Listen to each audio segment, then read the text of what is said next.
I'm gonna hit recording lines too. Just in case. Oh yeah, for sure. Even if there's any lag or degradation of the video, this would always be clean. Yeah. Yeah. Yeah.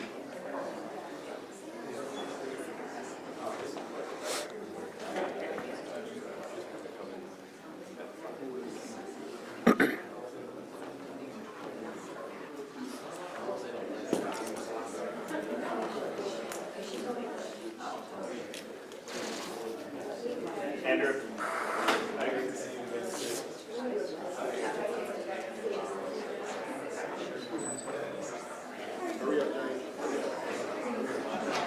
Chelsea.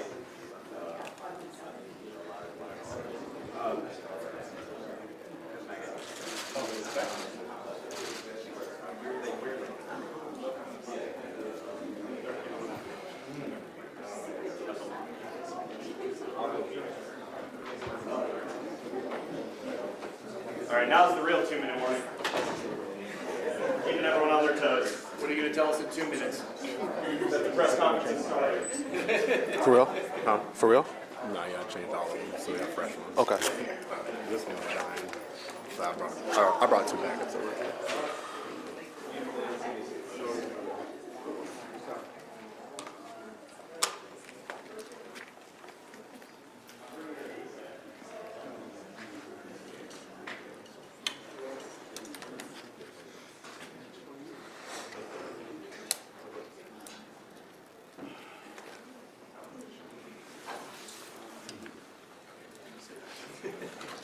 You're good.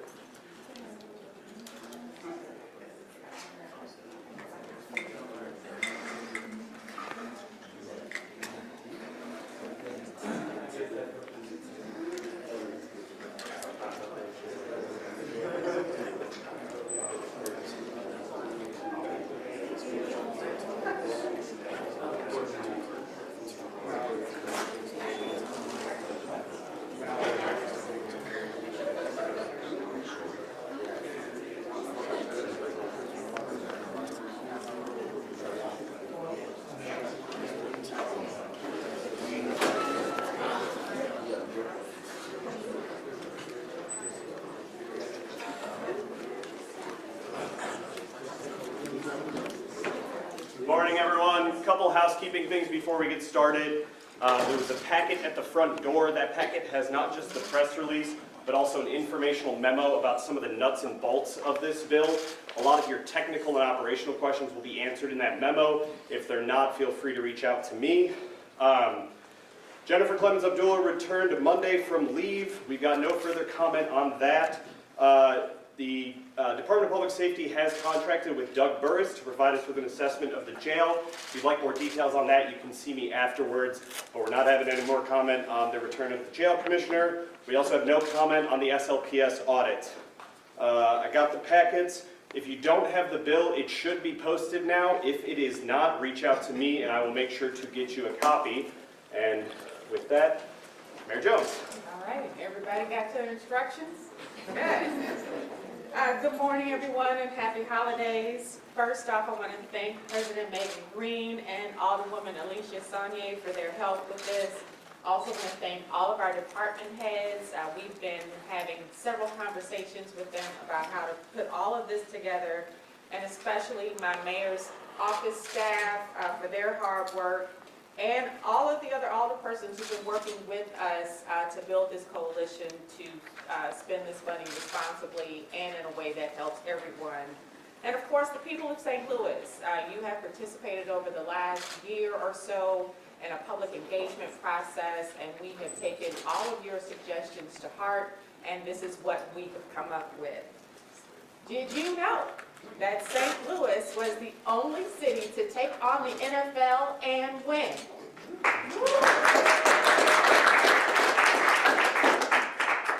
And today we are showing that our win is a win for everyone. From Del Mar to Dutchtown and every neighborhood in between, they deserve to benefit from these settlement funds. And the Board of Aldermen asks the public to give us guidance and insights on the best way to do that.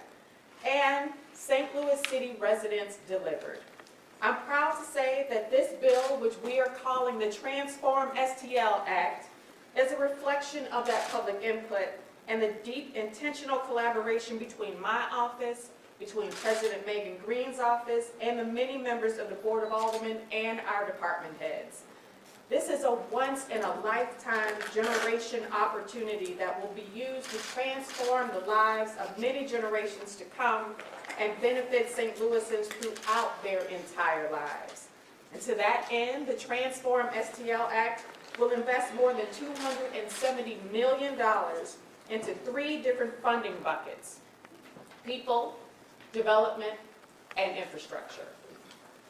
One of the essential functions of government is to make sure residents can get around the city no matter how they travel, and that they've got easy access to clean drinking water. While we are proud of the more than $300 million that's being invested in mobility infrastructure improvements between 2024 and 2027 through ARPA and other various sources, we're also aware that they will require continuous maintenance and improvements to prevent our streets, sidewalks, and bike infrastructure from falling into disrepair. This bill directs $60 million into the citywide mobility infrastructure fund, which will be used for maintenance, improvements, and accessibility across our city. And $40 million is directed to the citywide water infrastructure fund, which will be used to maintain and improve existing water infrastructure, conduct emergency repairs, provide matching funds for federal and state water infrastructure grants. And with these funds, we're looking at safer streets and clean water for St. Louis City for decades to come. And as we look to those future decades, we know that the success of our city relies on expanding our population, expanding our economy, and expanding our city workforce. And to be a city families and businesses want to move to and stay in, St. Louis needs a plentiful stock of affordable and market-rate housing units focused on supporting local businesses. The TRANSFORM STL Act directs $70 million to the citywide housing fund, which will expand the availability of housing in the city and offer support for first-time home buyers or tenants looking to stay in their rental units. And on that home buying piece, first priority for access will be given to city employees as a part of our efforts to recruit even more residents to our workforce, which is crucial to improving city services like trash collection and public safety. And another $30 million will be directed to the citywide neighborhood development fund with a focus on supporting small businesses and nonprofits through capacity building, redevelopment, expansion, and other support to help their neighborhoods thrive. And finally, we know that our neighborhoods cannot thrive without our city's families, children, and workers. Our city is nothing without its people, and we want residents to grow up here and stay here. We also want to boost our recruitment and retention efforts for city employees so we can improve those essential services that help make our government run. This bill will direct $20 million to a new citywide workforce fund to expand the community workforce training efforts and city workforce training programs of the St. Louis Agency Training on Employment and Training and Employment, or SLATE. And $57.2 million will go to an endowment fund with 2 accounts held and invested by the city treasurer's office. One of those accounts will support residents by helping with child care costs, with first priority given to city employees, and other funding will be for the St. Louis Promise program, which will be a last dollar funding for the youth who live in the city who want to get post-secondary education or training in the city. I want to reiterate my pride in this collaboration effort. Good governance requires collaboration.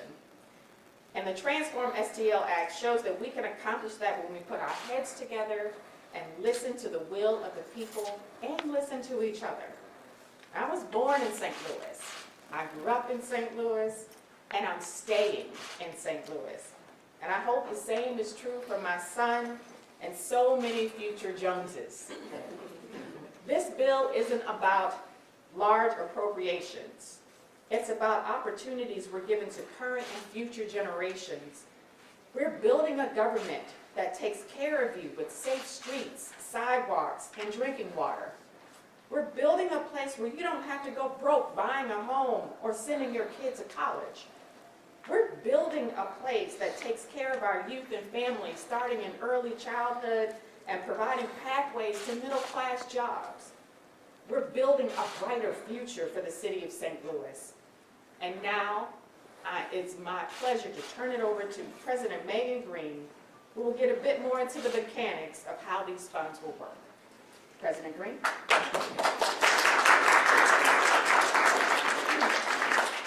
Good morning. I am so excited to be here after a year's worth of work into this endeavor. I want to first thank Mayor Jones and her administration for their commitment to this process and for working alongside my office and members of the Board of Aldermen to transform public priorities into public policy. I also want to express my gratitude for Alderwoman Saunier, who over the last year has brought together residents, community partners, and our colleagues to answer the question, how can we create generational prosperity for all residents, whether they live in North City, South City, or downtown? Through public hearings and online participation, residents made their response clear. A successful proposal must invest in infrastructure, development, and people. Infrastructure was frequently named by the more than 16,000 participants who engaged with us through the RAM Settlement Portal. Residents want to improve safety for all road users and maintain the high water quality that our city is known for nationally. The TRANSFORM STL Act establishes the Citywide Water Infrastructure Fund and Citywide Mobility Infrastructure Fund. These funds will continue the progress we've made with ARPA dollars and provide immediate capital to the Water Department and the Streets Department. And because residents know that building a resilient city takes more than upgrading roads and water systems, they call for a citywide development to strengthen all, not just some, of our neighborhoods. The Citywide Housing Fund will support affordable housing development, vacant property redevelopment, and matching funds for down payment assistance and mortgage loans. The Citywide Neighborhood Development Fund will drive economic growth in commercial corridors, focusing on local businesses, child care providers, and nonprofits. Another key priority for residents was affordable child care.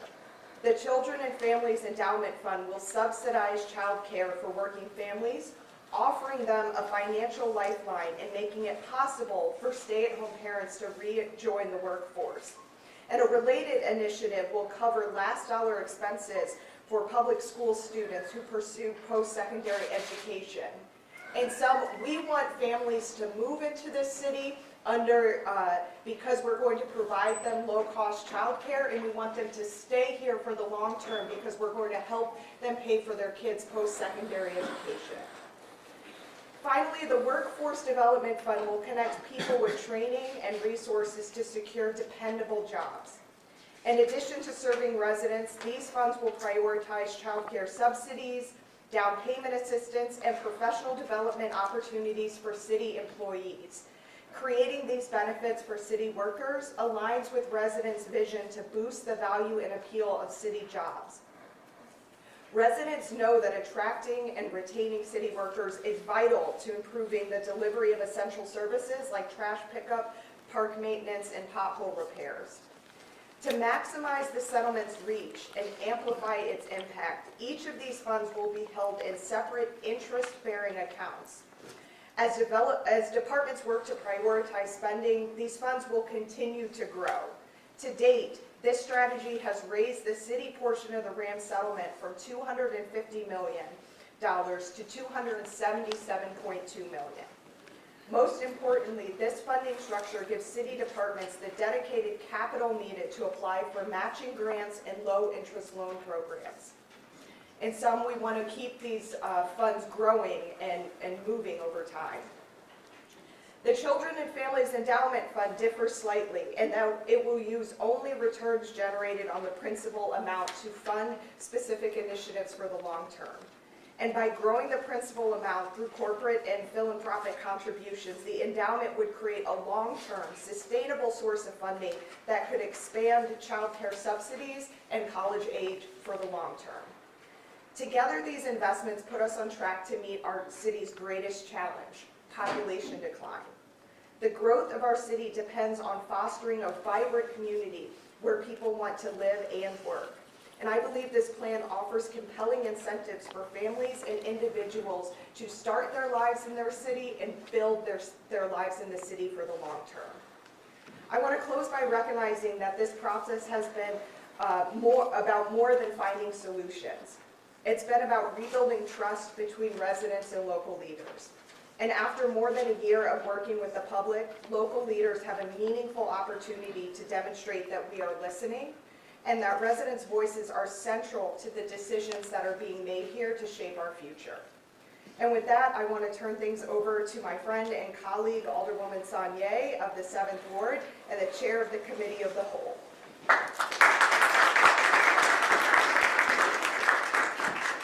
I first want to start by thanking the people of the city of St. Louis. Not long ago, when I ran for office and knocked doors, I heard from door to door all of the questions and all of the concerns that the city had.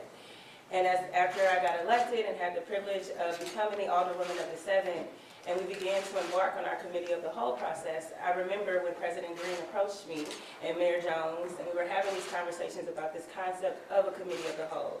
To me, it was incredible because what I heard many city residents saying is that they were tired of divisions keeping their leaders from coming together and figuring out solutions for them. So this historic idea of every single member of the Board of Aldermen, of the Comptroller's Office, of the Mayor's Office, of the President's Office, all coming together on a regular idea to discuss things that came from the public was historic in itself. And it's the only reason that I agreed to facilitate the process, because I knew that it was important to show our residents that we can work together and that we do put you first. While there are many things in this bill that I could focus on, I want to really focus on the people, because that's what we're here for. The TRANSFORM Act stands for Turning Ram's Assets into Strategic Funding Opportunities to Revitalize and Maintain St. Louis. A large goal of the bill, and a large part of what we want to show, is that we don't live in a zero-sum game. That we do not have to choose between this issue or that issue, and to do so is poor leadership. We know that our city has a number of struggles. We know that our residents have a number of priorities. And we want to show you that we can and we will meet those number of priorities. So, to the city worker who is frustrated because we've had our earnings tax cut, who is frustrated because we're struggling with staffing, we want you to know that we hear you. We want you to know that we want you to stay in this with us and that we are determined to figure it out. Almost everything in this bill prioritizes city workers, which means that you will get first access and first dibs to the things in this bill.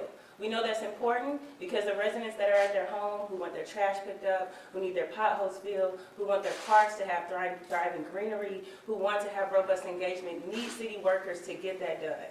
It's also important because for a very bold, ambitious policymaker like myself and many of my other colleagues, we understand that our ideas and the things that we put on paper cannot be done without your work, and that you deserve the proper compensation and benefits. And we want you to know that that's prioritized. To the mothers, and particularly to the children of the city, we want you to know that we see you and we see the numbers. The fastest declining population in St. Louis is that of families. When people have children, they're choosing to go elsewhere. So we focused a lot of our effort and energy on this bill on why that is. And we found out it was a number of ideas, and many of them are things that the city has been struggling with for decades. Whether it's affordable housing, whether it's having to spend a mortgage on childcare, whether it's struggling to access post-secondary opportunities, which I want to emphasize is not limited to just college. When we say all, not some, we're not just focusing on those who graduate high school and want to go to college. I have peers who make great money as welders, as carpenters, as union members, and we want to make sure that their support. If you are a student, you went to the city of St. Louis for school, you want to pursue higher education, you want to give back to your community, we want to support you in those endeavors. We want to give people a reason to stay here. We want you to know that whether it is a concern for water, which is really important, we can see all across our country what happens when cities fail to make needed improvements on their water. And one of the things that St. Louis does uniformly agree on is we have some of the best water, and we want to keep that for you. To the folks who drive our streets, which is every single one of us in this room and our residents. We know, we hear about the bumpy rides. We know, we hear about this is not moving fast enough, that's not moving fast enough, which is why we're suggesting the idea of starting a fund that is just focused on sidewalks and streets and things that can go on in perpetuity. We know that city residents just voted overwhelmingly for Department of Transportation. That means we're going to have some conversations as a board, and we're going to need some resources to do those things as a city, and that is the purpose of the citywide infrastructure fund. To those who are right now, like myself, you've been in the city of St. Louis, you're a young adult, you're walking into adulthood, you're thinking about buying a home, but you're struggling to find a home that is of quality that you can afford. You don't have $3,000 to put down a down payment, or to you the idea of a $300,000 or $400,000 home seems overwhelmingly. We want you to know that we hear you. That's why we hope that one of the things that we can do with this bill is create a matching down payment fund for city workers and for city residents. Think of the power of having $1,500 that has now become $3,000, $3,000 that has now become $6,000, and what that does to open up where we're going. Think of the many vacancies we have in our cities, the many land that's left to be developed. We want to support our community development corporations and other developers to build this market rate housing that we need. There are so many things in this bill that I am excited about. But most importantly, what I want to do in this moment is make sure that when we speak about this bill, we speak factually. This bill is not against anybody. This bill is for the people. This bill is not in opposition of any entity or anything. This bill is a result of a process that was over a year, where over 16,000 residents made their priorities clear. And so our goal in the coming weeks with this process is to continue that sense of collaboration, continue that sense of, out of everything that we have going, every leader's responsibility, our core responsibilities is to solve problems. And it's my hope that the next time a 27-year-old black woman becomes alderwoman, she won't have to spend her time fighting for the issues that I've had to today. It's my hope that these transformational ideas that are new, that are bold, that they will lead to solutions. That will mean that 20 years ago, we're not talking about streets that aren't paved. We're not talking about as much difficulty with access and child care. We're not talking about such a need for affordable housing. But leaders at that time are able to discuss new issues because the leaders of today came together and put the people first and thought innovatively. Thank you. All right, we got time for questions, folks. Competing proposal, outlined kind of some neighborhood by neighborhood expenditures, including like downtown, the north side, southeast city. Why did you not mention any specific neighborhoods or specific parts of the city, such as downtown St. Louis? Well, as each of us said in our remarks, this is for everyone, whether they live in Dutchtown, downtown, North St. Louis, and anywhere in between. And this isn't a zero-sum game. We don't want to pick winners and losers. We want to make sure that these funds are available for every neighborhood and for every person that lives in the city or chooses to make a home here. So Are there some of those funds that you intend to get out more quickly than others in terms of priorities, and if so, which ones? Absolutely. Our infrastructure fund, our infrastructure is crumbling, and we want to make sure that the funds that we've set aside for water infrastructure, for transportation and mobility is used for matching funds for federal programs, either through the EPA or the Department of Transportation. Raises for city employees was the third most popular pick, but unless I'm missing it, I'm not seeing it in here. Why was that left on the cutting room floor? Because these are one-time funds. And it's not smart to use one-time funds for raises because then we'll have to find a sustainable way of keeping those raises intact. But some of these programs are perpetual, like like childcare, for example. That's not a one-time thing that you're paying off. Exactly, but again, these are one-time funds, and funds for raises again, it's not smart to use these funds for raises. And we'll be able. We'll be able to use these as additional benefits to combat some of the things that our city employees are experiencing. So they'll have to pay less for child care, less for housing, less for all of the things that we're trying to solve in this bill. But won't that run out? I'm sorry. With the child care benefits and things like that, like how soon will that be? Like, will people be eligible to get those and things like that? Is there a process already implemented, so that people can, take advantage of those? So the child care funds will live in an endowment at the treasurer's office. What we anticipate is first piloting the child care process with city workers. So the idea is essentially that the city would pick up probably 2/3 of the cost of child care for a worker, and the family would cover that remaining third. Once we get that program up and operational and get all the kinks out of it, then we'll be looking to eventually expand this to other segments of our city. Alderwoman Sanier said that this proposal doesn't oppose anyone, but Mayor, maybe you've seen some conservative critics have said it omits other priorities, perhaps like police. How does all this spending make the city of St. Louis safer? Yeah, so we're using this to address the root causes of crime. The root causes of crime are, access to affordable and safe housing, access to workforce development programs so they can make a living wage to support their families. By addressing the root causes, this makes our city safer in the long run. And if the dollar amount is $277 million right now, and it's going into endowment funds to accrue interest, have you done any kind of analysis to estimate how large that number could become before the city spends it down? No, we have not done that analysis, but we also are trying to grow this pot larger than $277 million by talking to local corporations and philanthropy to help us grow these funds. So we're putting our skin in the game, and we're hoping that the community matches us. We're just about to get into election season, which means the Board of Aldermen will have its recess. Do you expect that this will be passed and signed, like fully passed and signed by the mayor before election season? Does that give you any concerns about getting this done, considering different people may be coming into the board? Our goal is definitely to get this done before the Board of Aldermen breaks for elections. Part of the reason we're moving forward and introducing this now is because we want to take the holiday recess to continue conversations with alder people, to continue soliciting feedback from the public. The bill is now live in the RAM settlement portal, so the community can start to give us some feedback directly on the bill as well. We'll be taking that into account over our recess and then ready to hit the ground running in the new year with more public hearings, work through any amendments that might be coming, and the goal is to get this passed by mid-February when the board goes down on break. One of the last times you were here, you were talking about your proposal or task force to grow more revenue in the absence of the city's earnings tax. With all of this available money to grow, where does this check off any of those to-do list items in growing revenue? And with all this extra money growing in the city's coffers these days, can you rule out the need for a tax hike? No, those are two different.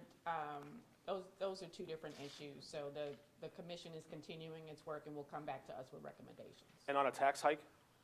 The commission is continuing its work and will come back to us with recommendations. Have you done any kind of a whip count? Have you done a whip count? We've definitely been having conversations all along. I think a great point, one of the things that many of my colleagues has expressed with me as we've been talking is an idea of not wanting to feel like they had to pick between one issue or another. A lot of my colleagues have the same focus that I have, is want to make sure that our city workers are supported. A lot of my colleagues are very passionate about housing and wanting to make sure we're doing everything. And so although we don't have a whip count, we do have a democratic process to go through. And so this bill is filed, we have to have committee hearings, we have to get consensus. But we've had a lot of positive, good conversations. This bill, the reason it took so much time is because we wanted to give every colleague chance to, go to the committee hearing, hear the idea, get their ideas around that. But we've been having meetings and conversations for months, and every colleague had a copy of this bill before it was even made public. And so it is looking positive, and I do believe we will do what we need to do in order to pass this bill and help to transform St. Louis. Well, Mayor, you're aware of the criticism of the rollout of the ARPA money. Are you concerned at all that with this, there is accountability with different boards that need to get set up, but are you confident that the city government's infrastructure can get this done? Yes, I'm confident that the city's current infrastructure can get this done. All right, folks, thank you very much for your time today. Like I said, there's an informational packet. If you didn't get it, let me know. That answers a lot of your technical questions. If you've got follow-ups, you can direct them to me. You've all got my phone number. Thank you for being here.